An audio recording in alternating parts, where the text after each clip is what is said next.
Harold Essel accuse Julia Vignali, elle interrompt le tournage d'Affaires conclues. Julia Vignali était de retour aux manettes d'Affaires conclues sur France 2, malgré qu'elle se soit sentie attaquée, la veille, par le commissaire-priseur Harold Essel, à qui elle n'a pas manqué de répondre, et ce avec la manière. Ce vendredi 31 janvier 2025, Julia Vignali est de retour sur France 2 avec 2 nouveaux numéros des Affaires conclues.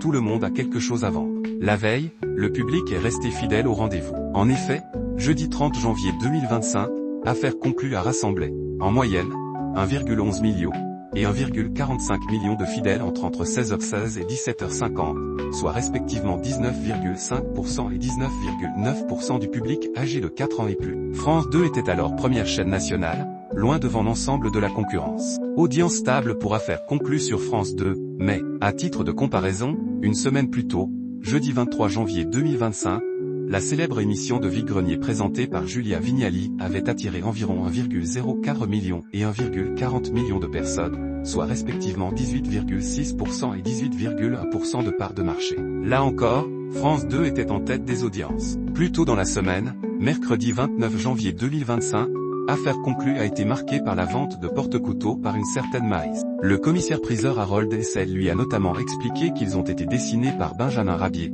un illustrateur animalier français reconnu du début du XXe siècle. Les dessins représentés sur les porte-couteaux ont pour thématique commune les fables de La Fontaine. Julia Vignali bluffe Harold Essel en récitant par cœur de tête une fable de La Fontaine. On vous le dit à l'oreillette ou vous en avez un bon souvenir, lui demande alors le commissaire-priseur, sur un ton accusateur. Non, pas du tout.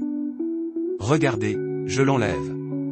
Allez, on recommence, lui répond Julia Vignali, qui décide alors d'interrompre un bref instant le tournage en retirant son oreillette et en la posant en évidence sur la table à côté des porte-couteaux de Maryse. Pour prouver sa bonne foi, l'animatrice récite ensuite l'intégralité du Corbeau et le Renard. À la fin, Harold Essel et Maryse l'applaudissent. Bravo!